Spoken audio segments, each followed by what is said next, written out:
streaming live across the country, tackling the topics everyone is talking about online. Share, engage, and interact. This is Newsfeed Now. Good morning, and thanks so much for joining us for Newsfeed Now on this terrific Tuesday morning, as I like to say. I'm your host, Hillary Hunt. Over the next 20 minutes, we're going to be talking about a lot. First, the next steps in the impeachment trial. A major former player in the Trump administration now throwing her hat in the ring for the governor of Arkansas. You're also going to meet a TikTok running sensation and get a glimpse of a really cool old schoolhouse that's now turned into a home, and it is hot on the market. But let's get started on Capitol Hill this morning, where the articles of impeachment were presented by the Senate to the House, and the trial of former President Donald Trump inches closer and closer. Our Washington correspondent Basil John explains what comes next. Monday, the House presented the articles of impeachment to the Senate, kicking off preparations for the trial of Donald Trump. Donald John Trump engaged in high crimes and misdemeanors by inciting violence against the government of the United States.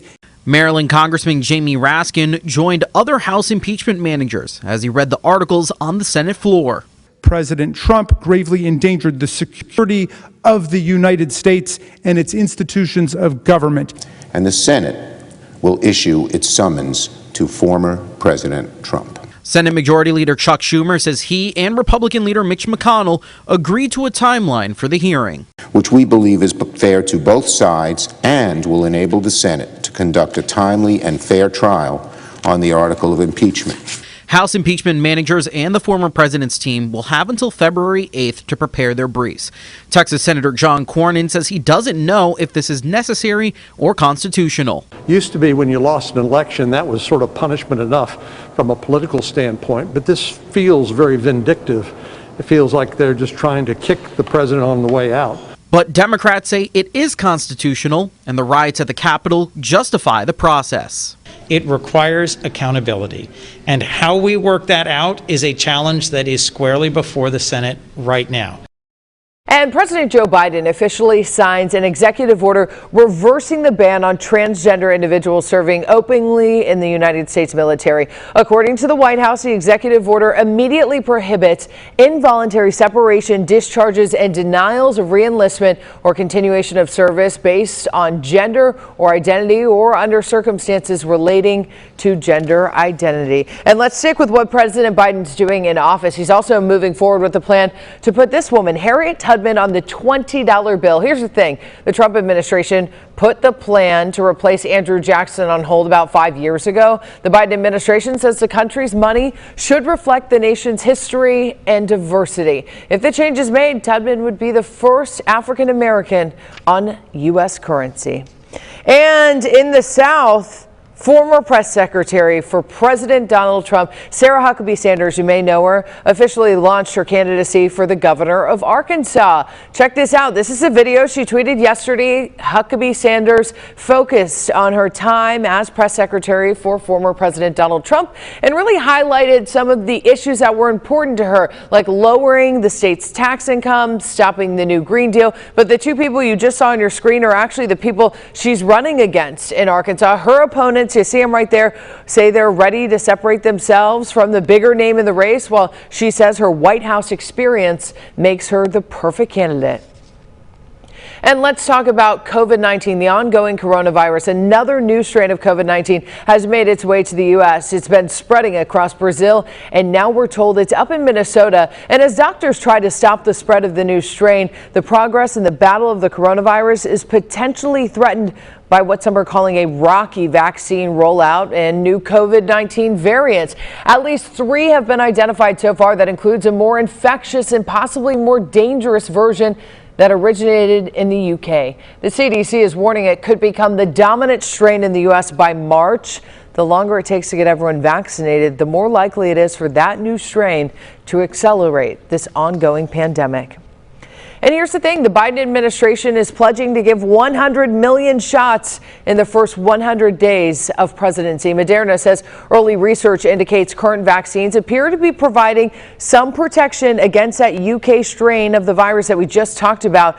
But we don't know. It may not be as effective against the South African strain. There are multiple strains, as we just said. The company also says it's working on a potential booster shot to make it even stronger. And a third grade Missouri girl swamped with phone calls from people in Arizona wanting a COVID-19 vaccine. I know it sounds weird, but Rocky Madden tells us what went wrong and how the 8-year-old is solving the problem herself. 8-year-old Sofia Garcia and her family moved to Sullivan from Arizona several years ago. She was given a hand-me-down iPhone. It still had the Arizona number on it. Well, that's where the problem begins. 8-year-old Sofia Garcia's phone has been ringing like crazy for the past week. Just ask her mom. Out of the blue and all hours of the day, night, 24/7. I felt confused because I didn't know why I was getting so much phone calls. After listening to voicemails and searching the internet, the family figured out Arizona's health department phone line for people requesting a virus vaccine is only 1 digit different than Sofia's phone. It may have seemed like fun and games at first, but the ringing phone quickly became annoying. It was a very long night on Thursday with her phone ringing all night long. They were doing their best to cope when this morning things changed. A 75-year-old Arizona woman left a message. She was desperate for help. I've tried your website. It will not go through. It keeps throwing it back. So please help me. Sad that she's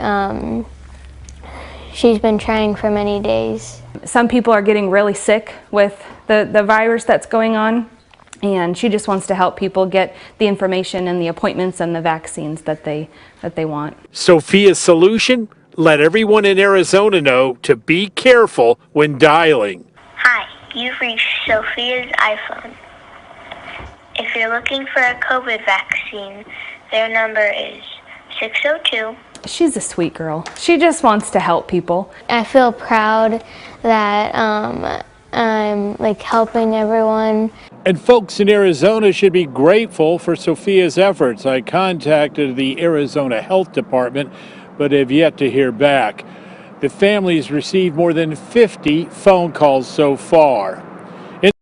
That's a lot of phone calls, but props to Sofia for taking it into her own hands. Let's talk about something that I personally think is super great. The Miami Heat, I'm not talking about just the team, they're great, but this is what they're doing to bring fans back. They're getting some help from dogs. The team announced it will use COVID-19 sniffing dogs to screen fans that want to attend their games. Starting this week, some ticket holders will be in their seats as long as they can make it past those four-legged friends. If it was me, I would try to pet them, but you're not supposed to.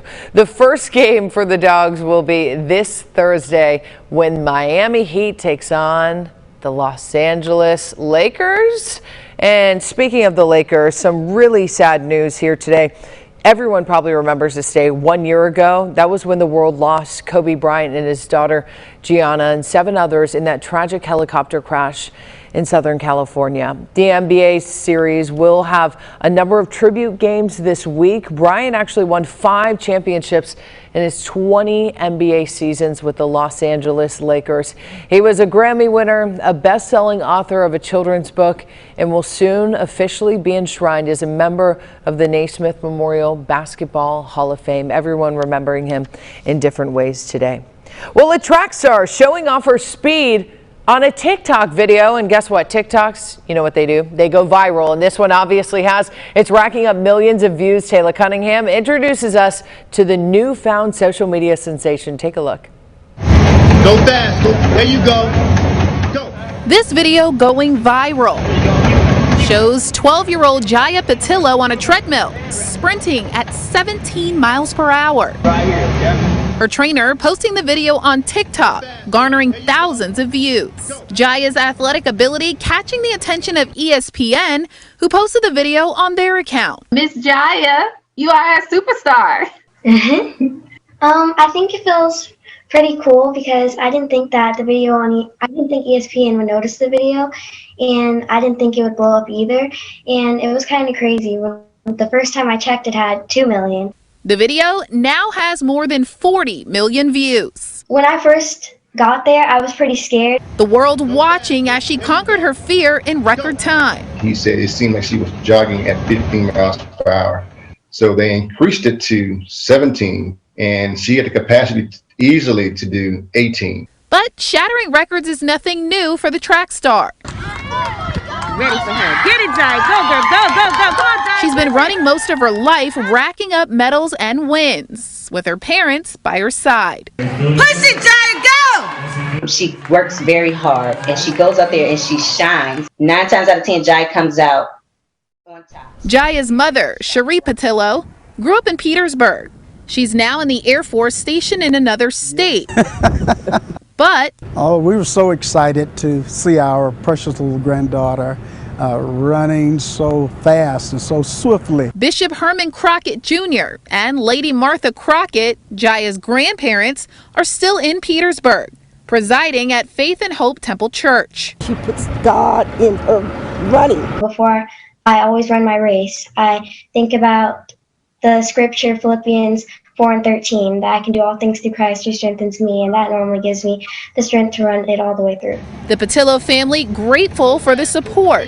And Jaya has definitely made our Petersburg family and Richmond family very proud. And Jaya will continue to walk and run by faith. And people are just encouraging me to keep going, and it's really nice to know that people are supporting me through it.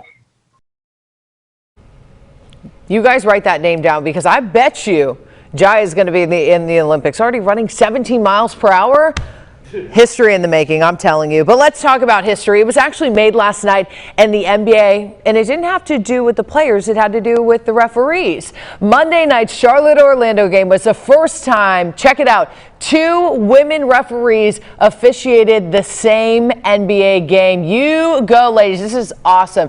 Natalie Sago and Jenna Schroeder joined Sean Wright as a 3-person crew for the Hornets Magic game. The NBA had a full-time woman. They haven't had a full-time woman referee since 1997. Breaking glass ceilings. Let's talk about it there. The league currently has 5 females in its full-time officiating roster. That is awesome.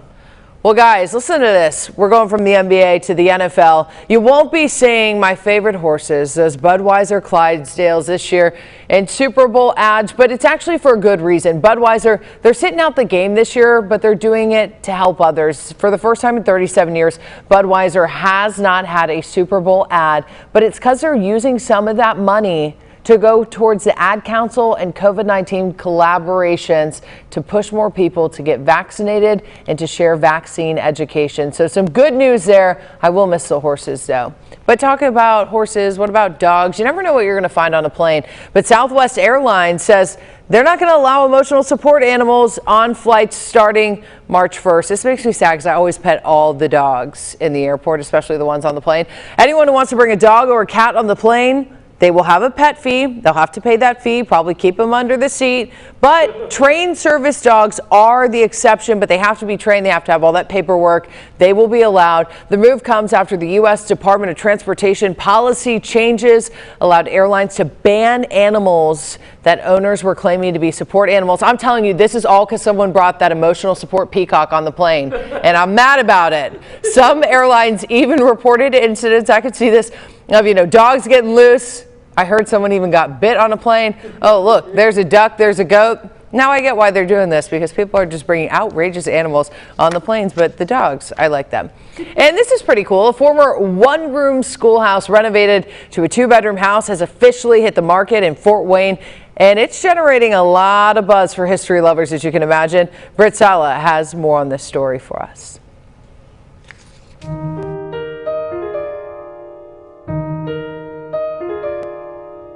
And what made you guys want to do that to begin with? Take a schoolhouse and turn it into a home? Oh, isn't it everybody's dream? Come on now, The 1883 schoolhouse, it was part of the Boyd Township number 4, the Corey Schoolhouse. When you walk in and you see the original floors and you see the brick, it just stops them, because they're just like, wow, it just gives you a pleasant feeling to just sit there in it. And so every time that I'm sitting in it, I just love sitting there and just looking around, just absorbing it, because it's part of the history. So this is probably the rarest one we've found, and I've looked for other ones. But with most of the roof intact, most of the flooring intact, it was just a perfect fit. We were actually looking at houses in the area and drove by and saw this. So it wasn't for sale when we made an offer to the owner. It was John Pop. Sent him a letter and called him and said, we'd like to restore the schoolhouse. And that was the only reason and why he was going to sell it, because his grandfather taught there in like 1905 or 1906. The school had 2 chalkboards on either side, and we have saved those. There was also an actual piece of oversized slate, about 4 foot by 9 foot, that we also saved.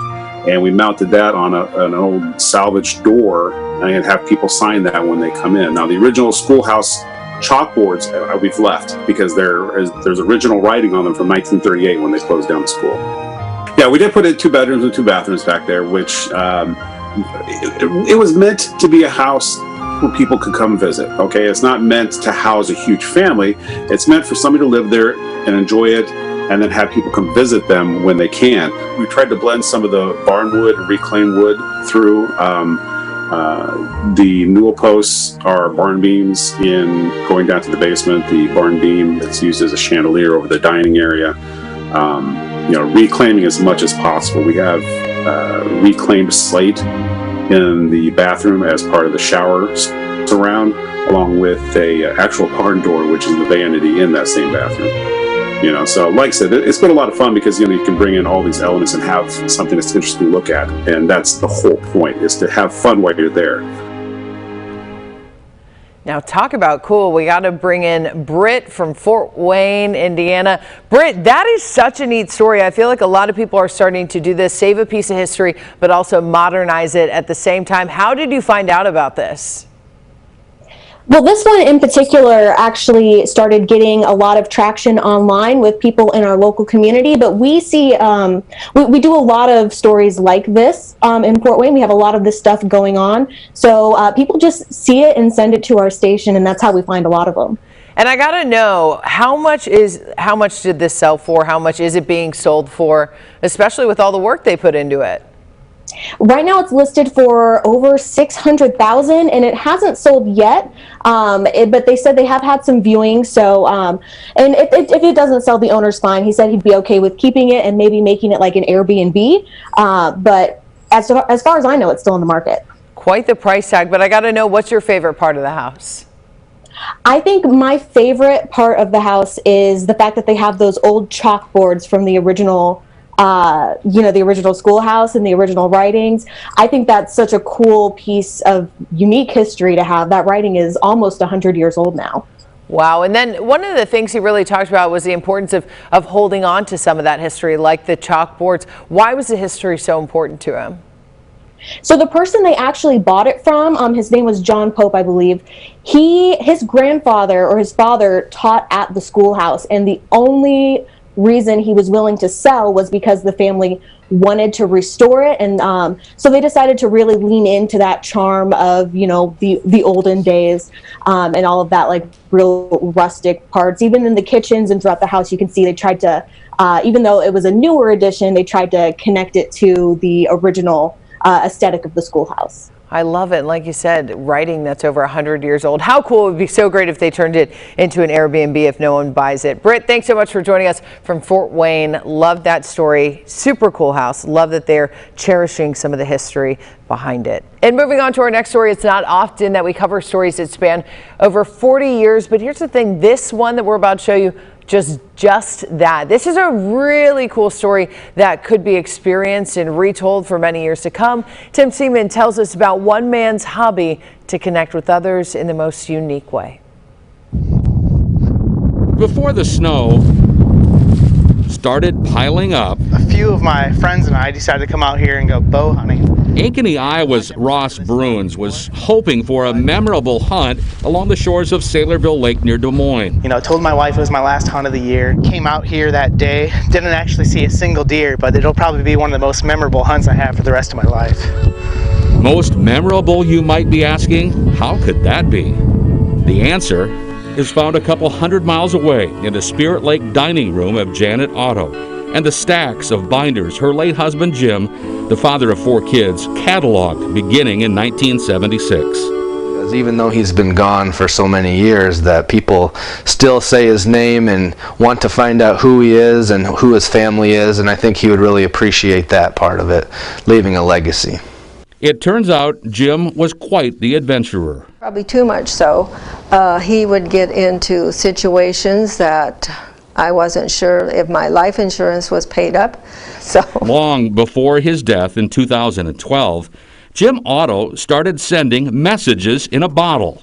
As we went back and forth to Nebraska, where I lived, then we would cross the river at Sioux City, and then he thought, okay, I'm going to start throwing bottles in. Dating back to 1976, hundreds of bottles, eventually turning a hobby into a lifetime of family memories. Hopefully that there wasn't a highway patrolman following us and we'd get picked up, or we would throw out the bottle and somebody be fishing below and we'd knock them out of the boat. But I said if we got picked up and fined, that would be the end of the hobby.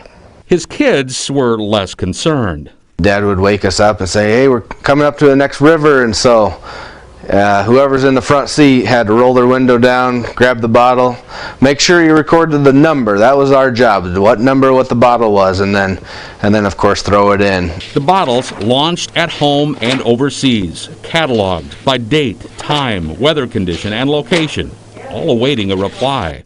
He was just hoping to get a few back. He was always excited, and I am too, when I hear from somebody. So far, 65 people have contacted the Ottos after locating one of Jim's green bottles.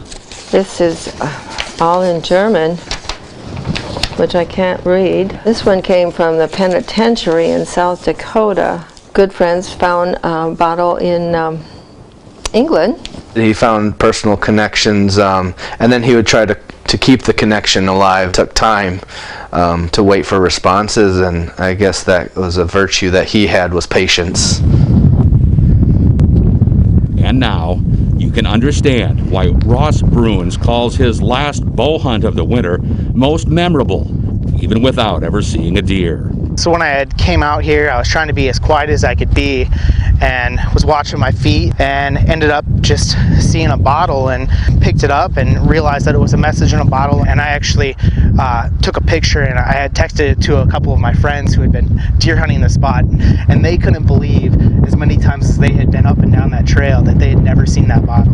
He would be really happy and excited that so many people are still finding his bottles. With bottle 32 tucked away with Ross, the wait continues for when Jim's hobby again is given new life. It makes us all feel good that Jim is still touching people's lives. We should really cue the song Message in a Bottle. What a cool hobby. I love that that's living on. And before we go, this is awesome of Target. Way to go, Target. They're giving their employees $500 in New Year's bonuses, and I think they deserve it. We have been in a pandemic, and they have been hustling at the store. It's their way of saying thank you for their efforts. They've been keeping stores open, clean, safe, doing it all during the pandemic. All hourly employees in store distribution centers, Target headquarters, and field offices qualify for that bonus. All store directors, executive team leaders, and salary distribution center leaders will receive a bonus of up to $2,000. It is hard to keep those stores running, so people who work there, mad props to you guys. We appreciate you, and you deserve that bonus. Thanks so much for joining us for Newsfeed Now. I hope you have a terrific Tuesday, and don't forget, tomorrow we're halfway through the work week, so you have to join us right back here, same time, same place for Newsfeed Now. We're going to take a look at tomorrow's trending stories. Have a great Tuesday. Bye.